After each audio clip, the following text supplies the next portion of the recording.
이게 한국 사람들의 본 모습인가? 여기 미군에서 간호장교로 일하고 있는 한 여성이 있습니다. 주한미군으로 발령받아 근무하던 그녀는 한국에서 발생한 심각한 산불 사태를 마주치게 되었는데요. 이 여성이 재난 지역에 자원하여 파견을 나갔을 때 다른 미군 장교에게 한국인에 대한 엄청난 비밀을 듣게 되어 충격을 받았다고 합니다. 대체 무슨 일이 있었던 걸까요? 오늘의 사연 지금 시작합니다. 안녕하세요. 저는 제니예요. 저는 주한미군 소속 간호사입니다. 제 일은 아프거나 다친 군인들을 돌보는 건데 대부분의 날은 꽤 조용하게 지나가요. 알람 소리가 울리기 전에 눈이 떠졌어요. 바깥은 아직 어두웠죠. 시계는 아침 5시를 가리키고 있었어요. 제 몸은 이 일상에 너무 익숙해져서 알람이 필요 없을 정도였어요. 팔을 머리 위로 쭉 뻗으며 깊게 숨을 들이마셨어요. 또 하루가 군부대 병원에서 시작되고 있었습니다. 훈련 때 배운 대로 이불을 완벽한 모서리로 정리하고 있었어요. 제 유니폼은 문에 걸려 있었는데 깔끔하게 다림질해서 깨끗하게 준비되어 있었죠. 화장실 거울 앞에서 긴 머리를 빗고 단정한 끈으로 묶고 있었어요. 어떤 사람들은 제 갈색 눈이 친절해 보인다고 해요. 정말 그랬으면 좋겠어요. 환자들은 아플 때 친절함이 필요하니까요. 이 시간에는 식당이 거의 비어 있었어요. 매일 같은 아침 식사를 하고 있었죠. 오트밀 한 그릇, 바나나 하나, 그리고 설탕 없는 블랙커피요. 이런 규칙적인 생활이 저를 편안하게 느끼게 해줘요. 어떤 사람들은 제가 너무 조용하거나 진지하다고 생각하지만 그냥 제 방식일 뿐이에요. 친구들은 제가 모든 일을 깊이 생각하고 겉으로 많이 표현하지 않더라도 사람들에 대해 많이 신경 쓴다는 평가를 했죠. 고생하십니다, 중위님. 친근한 목소리가 들려왔어요. 군복을 완벽하게 착용한 주민수였어요. 그의 미소는 항상 주위를 밝게 만드는 것 같았어요. 안녕, 제가 대답하며 그가 앉을 수 있도록 식판을 옮기고 있었어요. 민수는 우리 병원에서 의무행정병으로 일하고 있었어요. 그는 병원에서 필요로 하는 기초적인 업무를 처리하고 있었죠. 그는 외향적이고 자신감이 넘쳤어요. 저와는 완전히 반대였지만 어쩐지 우리는 함께 일하는 게 잘 맞았어요. 인계 받으러 가십니까? 그가 아침을 빠르게 마치며 물었어요. 저는 고개를 끄덕이고 일어났어요. 병원 복도는 아침에 조용했어요. 환자들을 확인하고 활력 징후를 측정하고 붕대를 갈아주고 있었어요. 이 일은 중요하면서도 편안하게 느껴졌어요. 모든 것이 제자리에 제때에 있었죠. 저는 다음에 무슨 일이 일어날지 아는 것이 좋았어요. 나중에 수진이가 창고에서 의료용품을 정리하고 있는 걸 발견했어요. 그녀는 우리와 함께 일하는 민간인 직원인데 저처럼 조용했지만 매우 똑똑했어요. 우리는 말없이 나란히 거즈 패키지를 세고 약품의 유통기한을 확인하고 있었어요. 갑자기 큰 경보음이 건물 전체에 울려 퍼졌어요. 제 심장이 빠르게 뛰기 시작했어요. 그 소리는 비상 상황을 의미했어요. 심각한 일이 일어나고 있었던 거죠. 모든 의료진 주목해 주십시오. 스피커를 통해 목소리가 들려왔어요. 산청군의 산불이 접근 중입니다. 즉시 비상 브리핑을 위해 보고해 주십시오. 이것은 훈련이 아닙니다.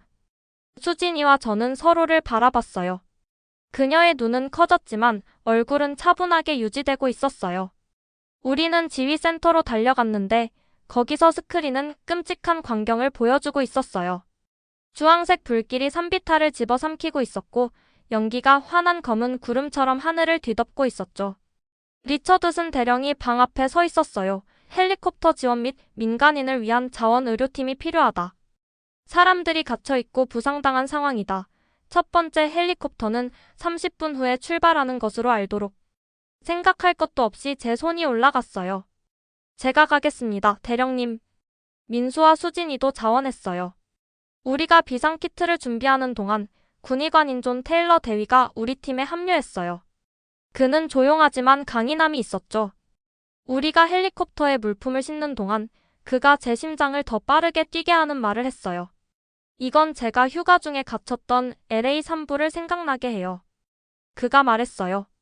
그때 한국인 자원봉사자들이 제 목숨을 구해줬어요. 이제 우리가 그들을 도울 차례예요. 그의 말은 제가 이 임무를 다르게 보게 만들었어요.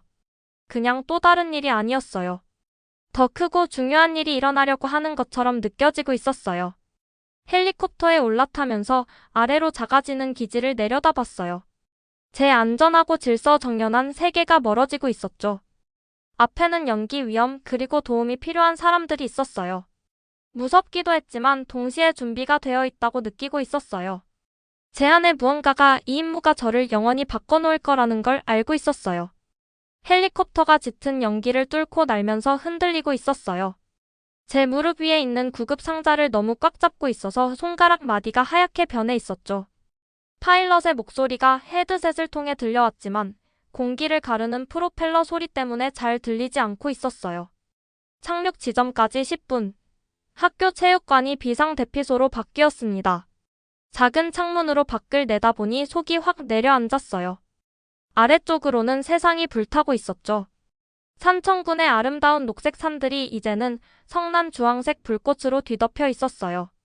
수백 년 동안 서 있던 나무들이 순식간에 사라지고 있었고 어제까지만 해도 가족들이 저녁을 먹던 집들이 이제는 그저 땅바닥의 검은 사각형으로 변해 있었어요.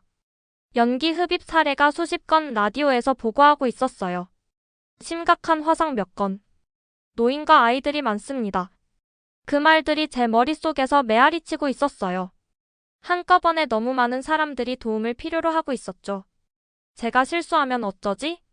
제가 충분히 잘하지 못해서. 누군가가 죽으면 어쩌지? 제가 너무 압도당하는 악몽이 갑자기 현실처럼 느껴지고 있었어요. 헬리콥터가 더 낮게 내려가자 제 속이 꼬이는 것 같았어요. 눈을 감고 제 훈련을 기억하려고 노력했지만 모든 깔끔한 절차와 프로토콜이 지금은 너무 멀게 느껴지고 있었어요. 이건 깨끗하고 정돈된 병원 같지 않았어요. 지저분하고 혼란스럽고 무서웠죠. 이거 할 수 있을 것 같지 않아 소리 때문에 아무도 듣지 못했지만 저는 작게 속삭이고 있었어요. 우리는 학교 근처 들판에 착륙했어요. 문이 열리자 뜨거운 공기와 연기가 밀려들어왔죠. 냄새가 끔찍했어요. 타는 나무, 플라스틱, 그리고 생각하고 싶지 않은 다른 무언가가 섞여 있었어요. 사람들이 사방으로 뛰어다니고 있었어요. 어떤 사람들은 작은 가방에 소지품을 담아들고 있었고 다른 사람들은 노인 이웃들이 대피소로 걸어갈 수 있게 돕고 있었어요. 한 엄마는 울고 있는 아기를 가슴에 안고 그 작은 얼굴을 연기로부터 보호하려고 하고 있었죠. 제 발이 땅에 닿았을 때 무겁게 느껴졌어요. 체육관으로 뛰어가야 하는데 움직일 수가 없었어요. 이 임무에 자원한다는 게 뭘 생각한 거였을까요? 저는 모든 것이 무너지고 있는 이곳이 아니라 질서정연한 병원 체계에 속했어요. 존 대위가 제 옆에 나타났어요. 그의 군복은 이미 제로 더러워져 있었지만 눈은 맑고 집중되어 있었죠. 재난 지역은 처음이죠? 그가 물었어요. 저는 그가 제 두려움을 너무 쉽게 볼 수 있어서 부끄러워하며 고개를 끄덕였어요. 무서워도 괜찮아요. 그가 말했어요. 저를 따라오세요. 체육관 안에는 수백 명의 사람들이 바닥에 앉거나 누워 있었어요. 공기는 답답하고 뜨거웠죠. 기침 소리가 벽에 울려 퍼지고 있었어요. 한 할머니가 벽에 기대앉아 숨을 쉬기 힘들어하고 있었고 어린 소녀는 아버지가 달래려고 하는데도 울고 있었어요. 손에 화상을 입은 10대 소녀는 충격을 받은 채 멍하니 허공을 바라보고 있었죠. 너무 압박감이 심하다고 해야 할까요? 제 역할은 중증도 분류를 하는 것이었어요. 가장 심각한 환자부터 확인하라고요. 그런데 모두가 심각해 보였어요. 모두가 도움이 필요했죠. 제 심장이 너무 세게 뛰어서 갈비뼈가 부러질 것 같았어요. 저는 구급 상자를 손에 꽉 붙들고 얼어붙어 있었어요. 존이 부드럽게 제 팔꿈치를 잡고 의료 스테이션을 설치해 놓은 구석으로 데려갔어요. 왜 간호사가 되었는지 기억하세요? 그가 조용히 말했어요. 한 번에 한 사람씩만 도와요. 우리 모두 할 수 있는 건 그게 전부예요. 그의 목소리는 폭풍 속의 고요한 물처럼 차분했어요. 그는 저에게 청진기를 건네주며 숨을 제대로 쉬지 못하는 것 같은 할머니를 가리켰어요. 여기서 시작해 봅시다. 그가 말했어요.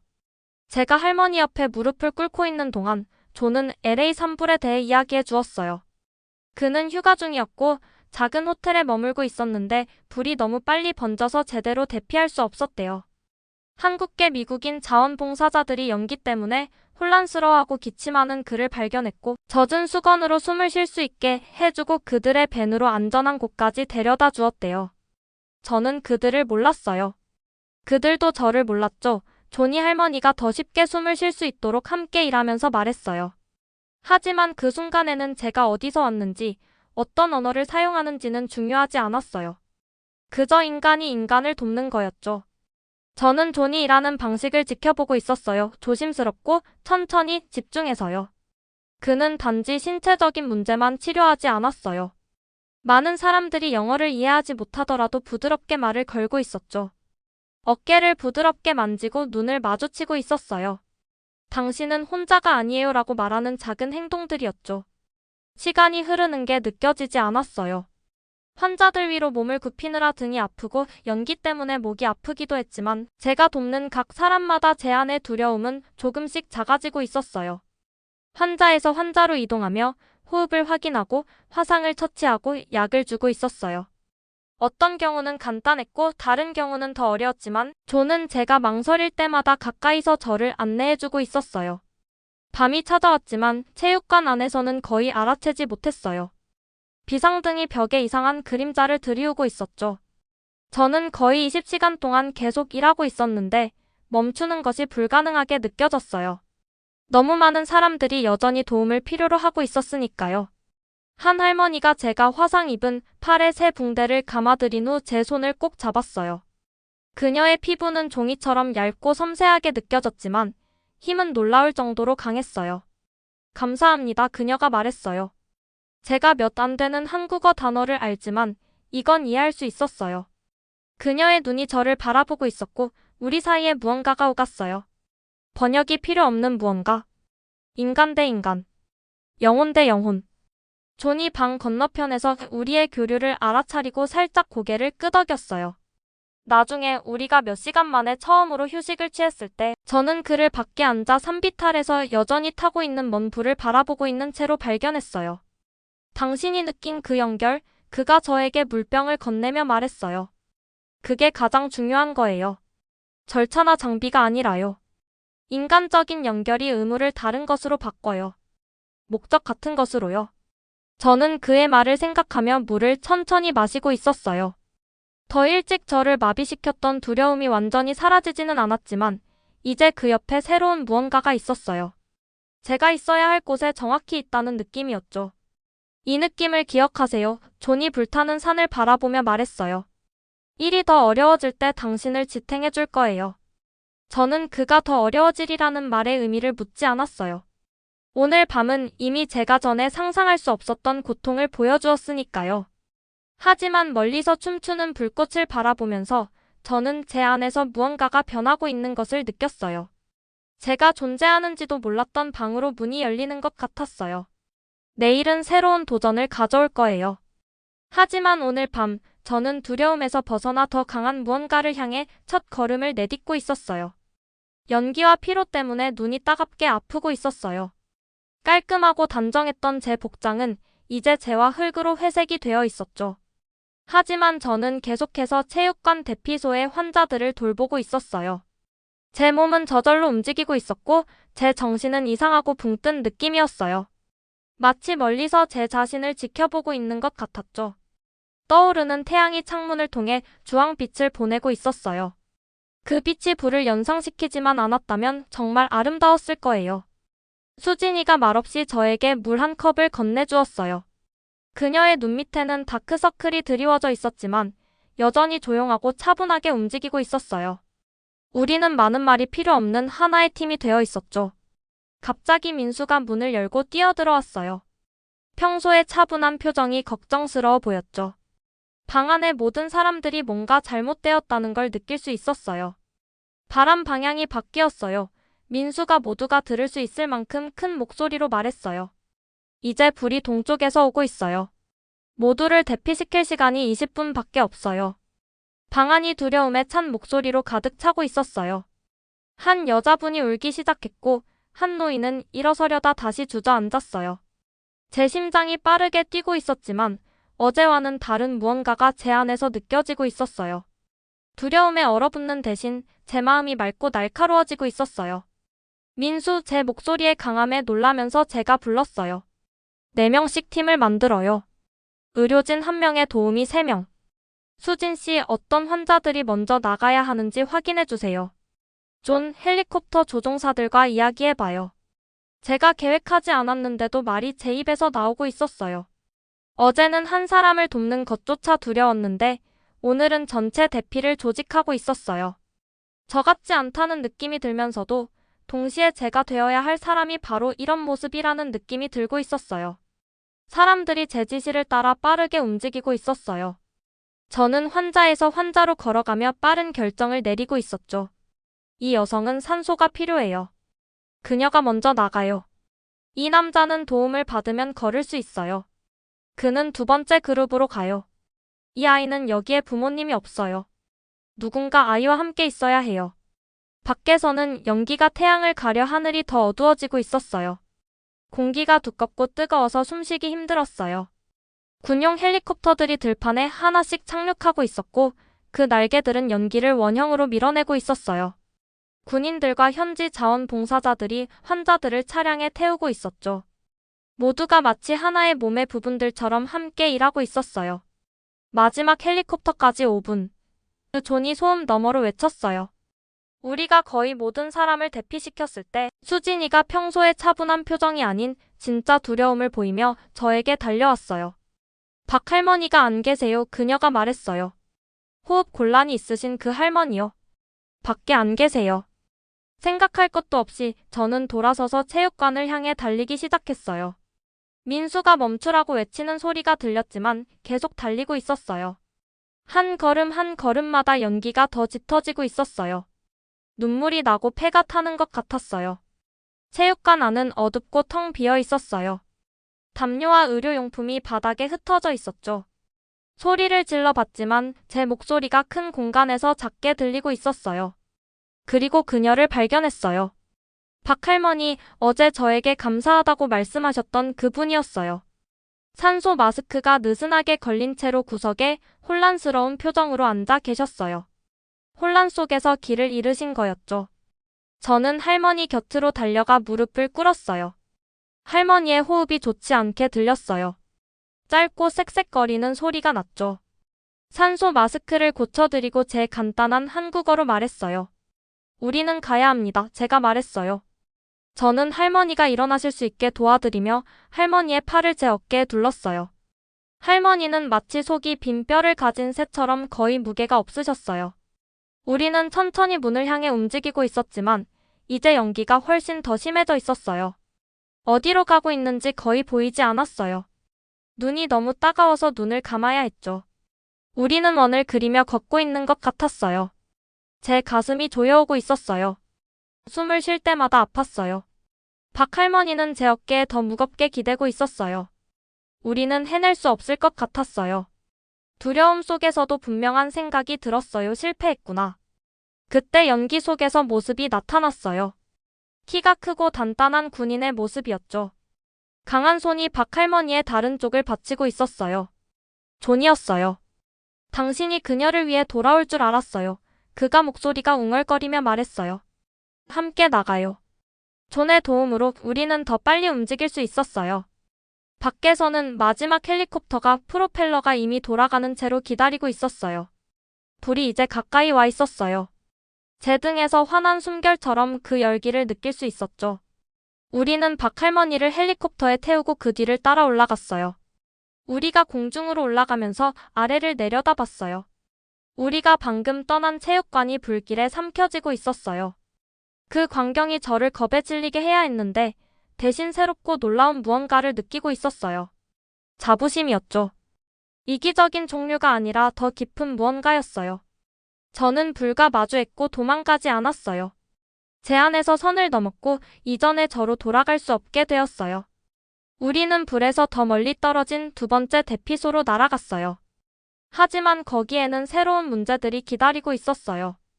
이 대피소에는 너무 많은 사람들이 있고 물품이 충분하지 않았어요.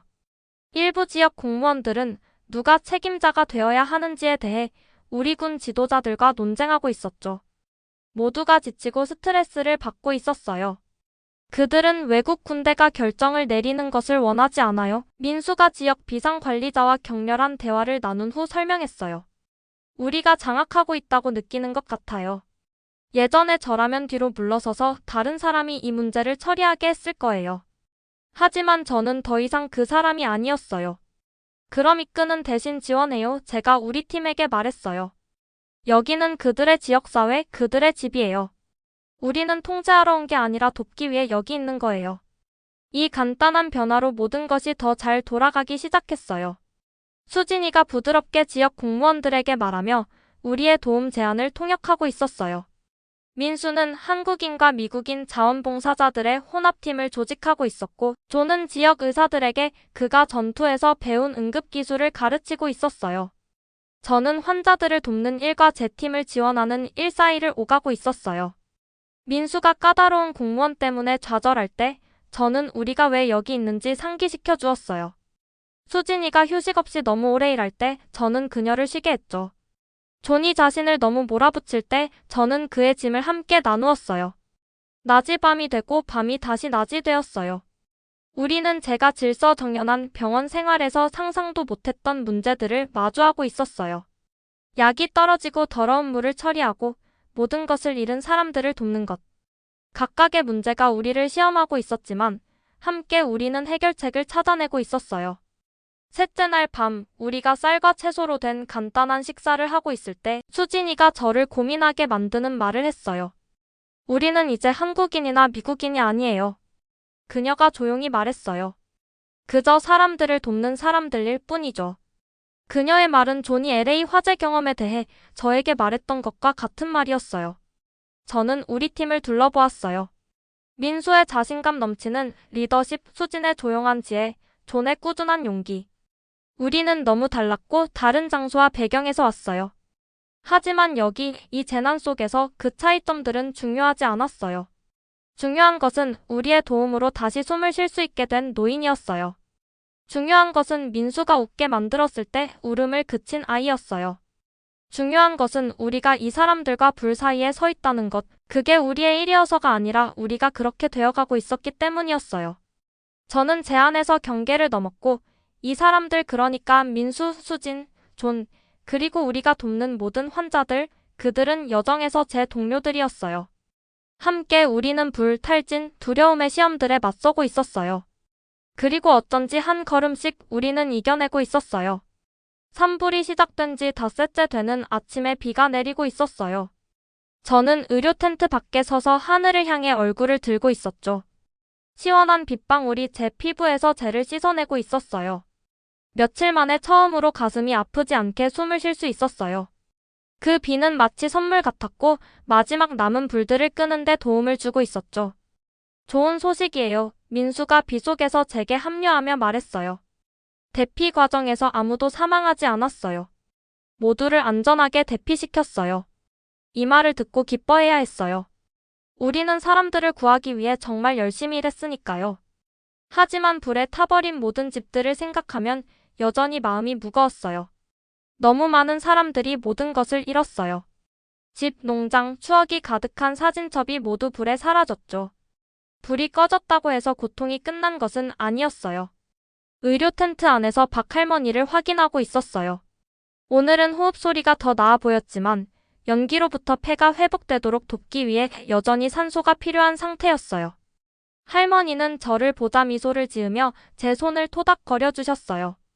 불타는 체육관에서 탈출한 이후로 저는 할머니를 특별히 돌보고 있었죠. 정오에 우리는 긴급 회의를 하고 있었어요. 작은 테이블 주위로 우리 모두 심각한 표정을 짓고 있었죠. 큰 문제가 있어요. 제가 팀에게 말했어요. 산소 탱크가 거의 다 떨어졌어요. 아마 12시간 정도 밖에 남지 않았어요. 도로는 여전히 쓰러진 나무들과 비로 인한 진흙으로 막혀 있고요. 산소가 떨어지면 어떻게 될지 제가 설명할 필요가 없었어요. 호흡 곤란이 있는 환자들 상태가 훨씬 더 나빠질 거예요. 어떤 분들은 견디지 못할 수도 있었죠. 수진이가 조용하지만 단호한 목소리로 말하기 시작했어요. 제 사촌이 진주시에 있는 의료용품 회사에서 일하고 있어요. 그렇게 멀지 않아요. 거기서 산소를 구할 수 있을지도 몰라요. 북쪽 도로는 완전히 막혀 있어요. 존이 지도를 가리키며 말했어요. 남쪽 경로는 오프로드 차량으로 가능할 수도 있지만 위험할 거예요. 모두가 저를 바라보며 결정을 기다리고 있었어요. 예전 군 병원에서의 삶이라면 다른 누군가가 이런 선택을 했을 거예요. 하지만 여기 지금 그들은 저를 바라보고 있었어요. 저는 박 할머니와 우리에게 의존하고 있는 모든 환자들을 생각하고 있었어요. 우리가 가서 물품을 가져올게요. 제가 결정했어요. 민수와 수진 씨가 저와 함께 갈 거예요. 대위님은 여기 남아서 환자들을 돌봐주세요. 진주로 가는 여정은 제가 해본 일 중 가장 힘든 일이었어요. 불을 멈추는데 도움을 준 비가 도로를 진흙 강으로 바꿔놓고 있었어요. 다리들은 화재의 열기로 손상되어 있었죠. 2번이나 차량이 진흙에 빠져서 바퀴를 파내야 했어요. 한 번은 길을 막고 있는 쓰러진 나무를 발견하고 되돌아가 다른 경로를 찾아야 했죠. 어느 순간 우리 트럭이 무너진 도로 가장자리로 미끄러지고 있었어요. 바퀴가 낭떠러지 쪽으로 미끄러지는 걸 느끼자 심장이 멎는 것 같았어요. 민수는 분명 두려움을 느꼈을 텐데도 그것을 보이지 않고 침착하게 운전하고 있었어요. 천천히 조심스럽게 우리는 위험에서 물러나고 있었어요. 운전하면서 저는 중요한 것을 깨닫고 있었어요. 화재 전에 제 모습인 규칙을 따르고 안전하게 지내던 조용하고 긴장한 간호사, 그녀라면 지금의 저를 알아보지 못할 거예요. 그 사람이라면 의료용품을 찾기 위해 위험한 상황에 참여하지 않았을 거예요. 그 사람이라면 사람들이 기다리는 동안 고통받더라도 공식적인 도움이 도착하기를 기다렸을 거예요. 저는 더 이상 그 사람이 아니었어요. 우리는 늦은 오후에 진주에 도착했어요. 수진이의 사촌이 의료용품 회사에서 우리를 기다리고 있었어요. 그는 산소 탱크, 약품, 그리고 다른 용품들을 우리 차량에 싣는 것을 도와주고 있었어요. 그는 돈을 받지 않겠다고 했어요. 이건 화재 피해자들을 위한 거예요. 그가 말했어요. 해야 할 올바른 일이니까요. 돌아오는 여정은 달랐어요. 도로가 여전히 위험했지만 우리에게 용기를 주는 소중한 화물이 있었어요. 각 산소 탱크는 오늘 밤 누군가가 더 쉽게 숨을 쉴 수 있다는 의미였어요. 우리는 해가 진 후에 대피소에 도착했어요. 사람들은 우리가 가져온 것을 보고 환호하고 있었어요. 박 할머니는 우리가 새 산소 탱크를 연결해 드리자 안도의 미소를 지으셨어요. 할머니의 눈은 말보다 더 명확하게 고마워요라고 말하고 있었어요. 그날 밤 우리 팀은 대피소 밖에 작은 불 주위에 앉아 있었어요. 우리는 말하기에 너무 지쳐 있었지만 말이 필요하지 않았어요. 존은 LA 산불에서의 이야기를 더 완전하게 공유했어요. 얼마나 무서웠는지, 한국계 미국인 자원봉사자들이 어떻게 낯선 사람인 그를 돕기 위해 자신의 안전을 위험에 빠뜨렸는지. 그래서 제가 이 임무에 자원한 거예요. 그가 설명했어요. 제가 받은 친절을 다시 전하고 싶었어요. 수진이가 고개를 끄덕이며 불빛에 얼굴이 빛나고 있었어요. 주고받는 순환이에요. 그녀가 부드럽게 말했어요. 우리가 받은 것을 우리는 다른 이들에게 줘요. 비상 상황이 끝났어요. 도로가 정리되고 새로운 물품들이 정기적으로 도착하기 시작했어요. 사람들은 집을 재건하는 이야기를 시작하고 있었어요. 이제 우리가 군 기지로 돌아갈 시간이었어요. 마지막 날 삼천군 사람들이 작별 인사를 하기 위해 모였어요. 그들은 작은 선물들을 가져왔어요. 집에서 만든 음식, 손으로 쓴 감사 편지, 그리고 불에서도 무사히 가져온 박 할머니가 직접 뜨개질한 아름다운 목도리. 이 소박한 선물들은 제가 지금까지 받은 그 어떤 것보다 저에게 더 큰 의미가 있었어요. 군 병원으로 돌아오니 모든 것이 똑같아 보였어요. 하얀 벽, 깨끗한 바닥, 질서 정연한 일상. 하지만 저는 달라져 있었어요. 제 물건들을 풀고 깔끔하고 깨끗한 복장을 했지만 이제는 이상하게 느껴졌어요. 마치 더 이상 딱 맞지 않는 옷을 입은 것 같았죠. 지휘 장교가 보고를 위해 저를 사무실로 불렀어요. 많이 변했군. 중이 그가 제 얼굴을 살펴보며 말했어요. 삼천군에서 중요한 깨달음이 있었던 것 같군. 저는 그의 질문을 신중하게 생각했어요. 제 안의 변화를 어떻게 설명할 수 있을까요? 우리 모두가 연결되어 있다는 걸 배웠어요. 제가 마침내 말했어요. 오늘 우리가 주는 도움이 내일 우리에게 돌아올 수도 있어요. 우리의 고통과 치유는 서로에게 속해 있어요. 그날 밤 저는 화재 이후 처음으로 깊이 잠들었어요. 예전처럼 압도되고 절박하다는 악몽을 꾸지 않았어요. 대신 손을 잡고 서로에게 빛을 전달하는 사람들의 연쇄를 꿈꾸고 있었어요.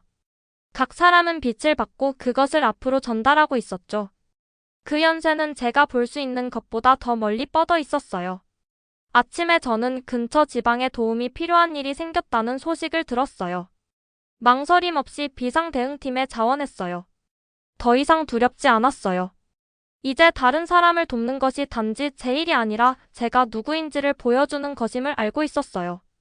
화재에서 가져온 가장 큰 선물은 제가 손에 쥘 수 있는 것이 아니었어요. 그것은 우리가 다른 사람들을 치유함으로써 우리 자신을 치유한다는 이해였어요. 우리가 받은 것을 우리는 주어야 해요. 이런 방식으로 순환은 끝나지 않고 아무도 혼자서 시련을 겪지 않아요. 새로운 임무를 위해 구급 상자를 챙기면서 저는 박 할머니와 그녀가 손수 만든 목도리를 생각하고 있었어요. 존과 로스앤젤레스에서 그를 구해준 한국인 자원봉사자들을 생각했어요.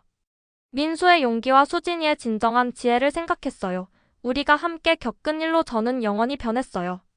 그리고 그 변화 및 지혜가 제 여정의 진정한 보상이었어요. 오늘 영상은 어떠셨나요? 마음에 드셨다면 구독과 좋아요 부탁드립니다. 감사합니다.